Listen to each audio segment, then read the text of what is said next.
एक दिन हजरत मोहम्मद जंगल के पास से गुजर रहे थे, तभी उन्होंने देखा कि एक यहूदी ने एक हिरन को बांध रखा है। जैसे ही इस हिरन की नजर नबी पाक पर पड़ी, वो रोते हुए बोल पड़ा, या रसूल अल्लाह, या हबीब अल्लाह, आज सुबह मैं अपने बच्चों को छोड़कर खाने की तलाश में निकला था। इसी दौरान ये यहूदी आया और मुझे पकड़कर बांध दिया। सुबह से अब तक मैं यूं ही कैद हूँ। या रसूल अल्लाह, मेरे छोटे छोटे बच्चे हैं, सुबह से मैंने उन्हें दूध नहीं पिलाया। वो मुझे नापाक कर परेशान हो गए होंगे, शायद उनके गिले दूध ना मिलने की वजह से सूख गए होंगे। या रसूल अल्लाह, मेरी अब से इल्तिजा है कि अब मेरी मदद करें, मुझे मेरे बच्चों से मिलने और उन्हें दूध पिलाने की इजाजत दिलवाएं। हिरन की दर्द भरी गुजारिश सुनकर हजरत मोहम्मद की आंखों से आंसू बह निकले। आपने इस यहूदी से फरमाया, ए यहूदी, तुमने इस मासूम हिरन को क्यों बांध रखा है? यहूदी ने जवाब दिया, मैंने इसका शिकार किया है। जंगल के जानवरों का शिकार करना जायज है, इसलिए मैंने इसे बांधा है। रसूल अल्लाह ने फरमाया, क्या तुम नहीं देख रहे कि ये एक माँ है? इसके थन दूध से भरे हुए हैं। ये अपने बच्चों को दूध ना पिला सकने की वजह से परेशान है। इसे छोड़ दो ताकि ये अपने बच्चों को देख सके और उन्हें दूध पिला सके। यहूदी ने कहा, मैंने इसे बड़ी मेहनत से पकड़ा है, अब तुम्हारी बात मानकर उसे क्यों छोड़ दूं? हजरत मोहम्मद ने नरमी से फरमाया, इस माँ हिरन को एक बार अपने बच्चों के पास जाने दो, वो उन्हें दूध पिलाकर और मिलकर वापस तुम्हारे पास लौट आएगी। यहूदी ने तंज से कहा, बांधा हुआ जानवर आज तक वापस आया है, अगर मैं उसे छोड़ दूं तो ये कभी नहीं लूटेगा। जब रसूल अल्लाह ने देखा कि यहूदी किसी तरह भी राजी नहीं हो रहा, तो अपने फरमाया, ए यहूदी, इस हिरन को आजाद कर दो, इसके बदले तुम मुझे रोक लो। अगर ये वापस ना लूटे तो तुम मुझे उम्र भर कैद में रख सकते हो। यहूदी ने कहा, ठीक है, एक शर्त पर मैं इसे छोड़ रहा हूँ, अगर ये वापस ना आई तो मैं तुम्हें हमेशा के लिए कैद कर लूंगा। आखिरकार यहूदी ने हिरन को छोड़ दिया। आजाद होते ही हिरन तेजी से जंगल की तरफ भाग गया। यहूदी दिल ही दिल में हंसते हुए सोचने लगा, ये हिरन अब कभी वापस नहीं आएगा, इस आदमी को मैं हमेशा के लिए कैद में रखूंगा। इससे बड़ा बेवकूफ मैंने पूरी दुनिया में नहीं देखा। एक जंगली जानवर के लिए इसने अपनी जान दांव पर लगा दी। हिरन तेजी से अपने बच्चों के पास पहुंचा। बच्चों ने हैरत से पूछा, अम्मू, आप सुबह से कहाँ थी? हम आपका इंतजार करते करते थक गए, बगैर दूध के हमारा गला सूख गया है। माँ हिरन ने बच्चों से कहा, मेरे प्यारे बच्चों, आज सुबह जब मैं तुम्हारे लिए खाने की तलाश में निकली थी तो एक यहूदी ने मुझे पकड़ लिया। फिर अल्लाह के प्यारे नबी इस रास्ते से गुजरे। मैंने उनसे तुम्हारी हालत बयान की और मदद की दरख्वास्त की। उन्होंने मेरी मदद के लिए खुद को इस यहूदी के पास गिरवी रख दिया ताकि मैं तुमसे आखिरी बार मिल सकूं। अब मुझे वापस जाना होगा क्योंकि मैंने वादा किया है कि मैं जरूर लूटूंगी। माँ हिरन ने कहा, मेरे बच्चों, वो संदिल यहूदी अल्लाह के नबी को बांध कर रखे हुए है, इसलिए तुम जल्दी से मेरा दूध पी लो, मुझे वापस जाना है, मैं अपने नबी को तकलीफ में नहीं छोड़ सकता। बच्चों ने ये सुनकर रोते हुए कहा, अब कैसे सोच सकती हैं कि हम इस नबी के रहते आपका दूध पिएं जिन्हें एक यहूदी ने कैद कर रखा है? नहीं, हम आपका दूध नहीं पी सकते। अब चलें, हम भी आपके साथ चलेंगे, हम अल्लाह के नबी की तकलीफ बर्दाश्त नहीं कर सकते। फिर माँ हिरन अपने बच्चों के साथ नबी के पास लौटने लगी। दूसरी तरफ जब हिरन के आने में देर हुई तो वो यहूदी तंज से कहने लगा, ए मोहम्मद, तुमसे ज्यादा बेवकूफ इंसान मैंने नहीं देखा। एक जंगल के हिरन के लिए तुमने खुद को मेरे पास गिरवी रख दिया। क्या तुम वाकई सोचते हो कि वो हिरन वापस आएगा? क़यामत तक वो नहीं लूटेगा। रसूल अल्लाह ने नरमी से फरमाया, ए यहूदी, थोड़ा सब्र करो, वो हिरन जरूर लूट कर आएगा, अल्लाह की मर्जी से। कुछ देर बाद यहूदी ने देखा कि न सिर्फ वो हिरन वापस आ रही है बल्कि इसके साथ इसके बच्चे भी हैं। ये देखकर वो हैरान रह गया। रसूल अल्लाह ने पूछा, ए हिरन, आपने अपने बच्चों को साथ क्यों लाया? वादा तो ये था कि तो अकेली लूटेगी। माँ हिरन ने अर्ज किया, या रसूल अल्लाह, जब मैं अपने बच्चों के पास पहुंची और उन्हें बताया कि अपने मेरी खातिर खुद को एक यहूदी के पास गिरवी रख दिया है, तो मेरे बच्चों ने रोते हुए कहा, उम्मी, हम इस नबी को कैद में छोड़कर आपका दूध कैसे पी सकते हैं? इसलिए वो मेरे साथ आ गए। फिर माँ हिरन ने कहा, अगर मेरी वजह से आपको किसी तरह की तकलीफ हुई हो तो मुझे मुआफ फरमा दीजिए। रसूल अल्लाह ने यहूदी से फरमाया, ए यहूदी, देखो, तुम्हारा हिरन वापस आ गया है। वो अकेला नहीं बल्कि अपने बच्चों को भी साथ लाया।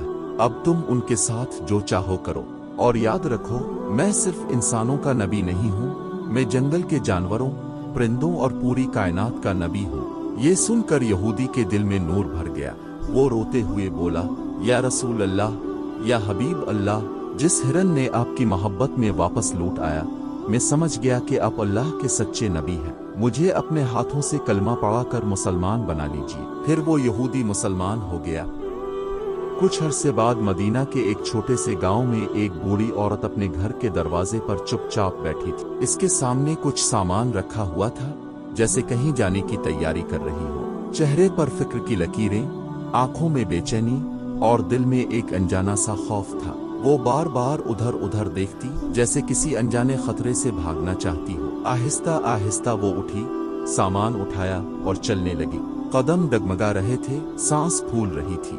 फिर कुछ दूर जाकर वो थक कर बैठ गई। कांपती हुई आवाज में बोली, पता नहीं, अगर कभी इस आदमी से मेरा सामना हो गया और उसने मुझसे बात कर ली तो कहीं मेरा दिल भी ना बदल जाए। इसके दिल में सिर्फ एक ही नाम गूंज रहा था, मोहम्मद, हाँ, जिसे एक बार सुन लो तो फिर भुलाना नामुमकिन हो जाए। बूढ़ी औरत के दिल में खौफ भी था और सवाल भी। वो कभी नबी करीम से मिली नहीं थी, मगर आपका नाम सुनकर ही उसकी रूह में हलचल मच गई। वो बढ़ाई, क्या ताकत है इस नाम में जो मिल जाए तो जिंदगी बदल दे, और जो ना भी मिले तो दिल की गहराइयों तक आतर जाए। इसी वक्त रसूल अकरम इसी रास्ते से गुजर रहे थे। अपने इस औरत को देखा, रुक गए। अपने महसूस किया कि ये औरत कहीं जाने की तैयारी में है, मगर बहुत कमजोर है और उसका सामान भी भारी है। अपने निहायत नरमी और मोहब्बत भरी आवाज में फरमाया, अम्मा जान, कहाँ जा रही हैं? बूढ़ी औरत चौंक गई, कुछ देर तक आपको गौर से देखती रही, फिर बोली, बेटा, मैं इस शहर को छोड़कर जा रही हूँ। यहाँ अब रहना महफूज नहीं रहा। एक जादूगर आ गया है जो लोगों के दिलों को अपनी बातों से बदल देता है। मैं नहीं चाहती कि मेरे साथ भी वही हो। नबी ने सर झुकाया, खामोशी से इसकी बातें सुनते रहे। फिर निहायत सुकून से फरमाया, अम्मा जान, क्या मैं आपकी मदद कर सकता हूँ? आपका सामान तो बहुत भारी लग रहा है। बूढ़ी औरत कुछ लम्हे तक हैरान रह गई। दिल में सोचने लगी, कितना नेक और शफीक लड़का है। आजकल कौन किसी अजनबी की इतनी फिक्र करता है। फिर बोली, बेटा, अगर ताब मेरा सामान सर पर रखवा दे तो बड़ी मेहरबानी होगी। नबी मुस्कुराए, आगे बढ़े और वो भारी सामान अपने कांधे पर रख लिया। अपने नरमी से फरमाया, अम्मा जान, आप तो बूढ़ी हैं, ये बोझ अब से नहीं उठेगा। अगर इजाजत दें तो मैं आपको आपके ठिकाने तक पहुंचा दूं। बूढ़ी औरत हैरान रह गई, बोली, बेटा, इससे बड़ी मेहरबानी और क्या होगी। यूं नबी करीम ने इसका बोझ उठाया और आहिस्ता आहिस्ता उसके साथ चलने लगे।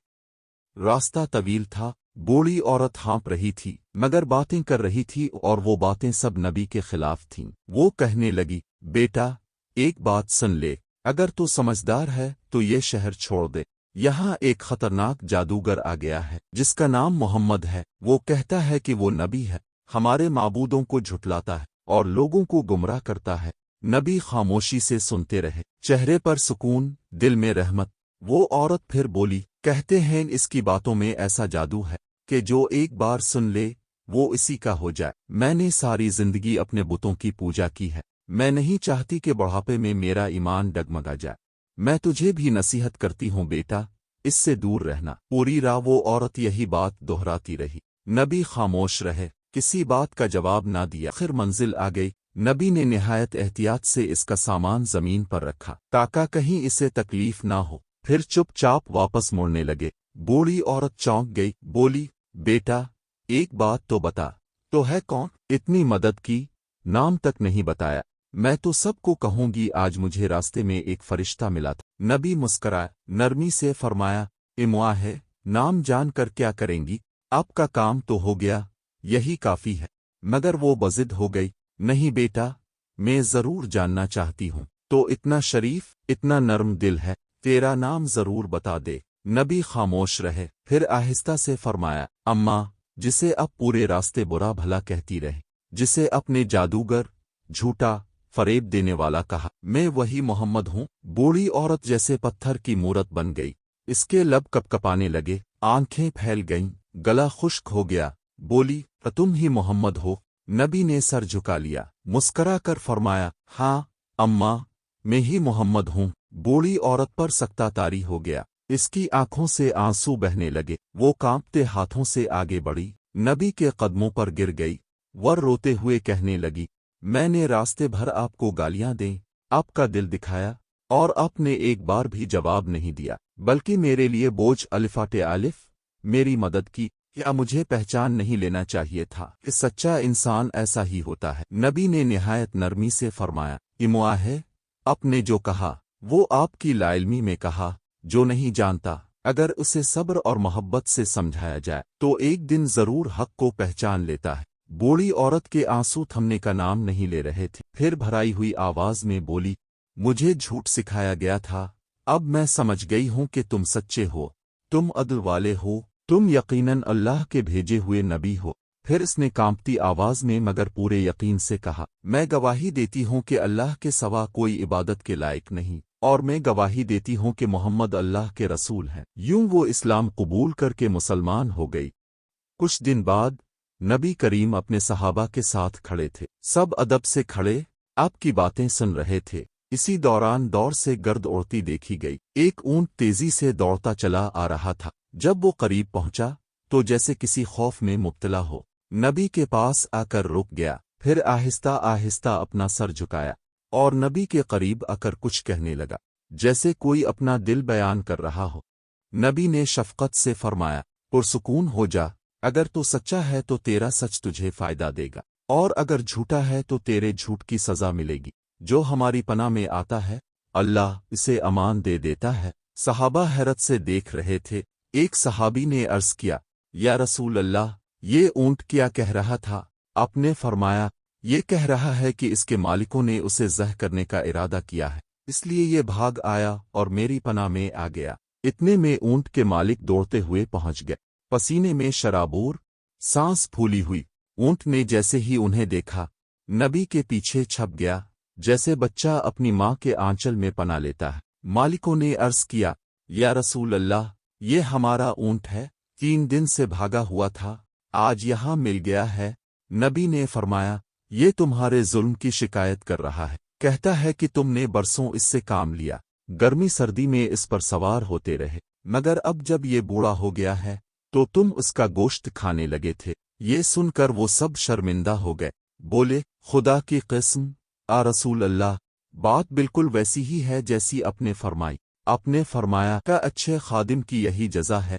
वो अर्ज करने लगे, या रसूल अल्लाह, अब ना हम उसे बेचेंगे ना ज़ह करेंगे। आपने फरमाया, ठीक है, मगर अब ये मेरा है। फिर अपने इस ऊंट को 100 दिरहम में खरीद लिया और फरमाया, ए ऊंट, जा, ताऊ अल्लाह की रजा के लिए आज़ाद है। ऊंट ने आपके सन मुबारक के करीब आकर एक खास सी आवाज निकाली। आपने फरमाया, आमीन। दूसरी मर्तबा आवाज निकाली, आपने फिर फरमाया, आमीन। तीसरी बार भी आवाज निकाली, फिर फरमाया, आमीन। चौथी बार जब आवाज निकाली तो नबी की आंखों से आंसू बह निकले। सहाबा ने अर्ज किया, या रसूल अल्लाह, ये ऊंट क्या कह रहा था? आपने फरमाया, पहली बार उसने दुआ दी, अल्लाह आपको इस्लाम व कुरान के जरिए बेहतरीन जजा दे। मैंने कहा, आमीन। दूसरी बार उसने कहा, क़यामत के दिन अल्लाह आपकी उम्मत से खौफ को इसी तरह दूर करे जिस तरह अपने मेरा खौफ दूर किया। मैंने कहा, आमीन। तीसरी बार उसने कहा, अल्लाह आपकी उम्मत के खून को दुश्मनों से महफूज रखे जिस तरह अपने मेरा खून महफूज किया। मैंने कहा, आमीन।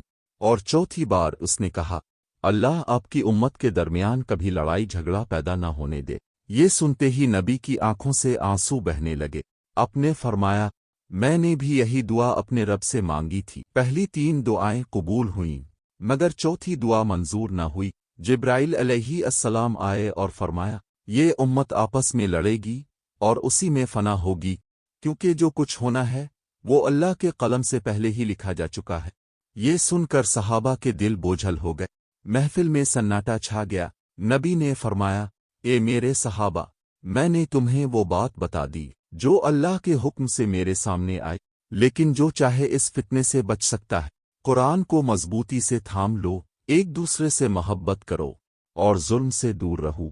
ये बेज़बान ऊंट तुम्हें सबक दे गया है कि मुसीबत के वक्त पनाह कहाँ ली जाती है। जो मेरी पनाह में आता है, अल्लाह उसे अपनी अमान देता है। پھر اپنے اونٹ کو آزاد چھوڑ دیا۔ اونٹ نے سر جھکایا، جیسے سلام کیا، اور آہستہ آہستہ چلتا ہوا باغ کے دروازے سے باہر نکل گیا۔ اس دن کے بعد مدینہ کے لوگ اور صحابہ جانوروں سے پہلے سے بھی زیادہ نرمی اور محبت کرنے لگے۔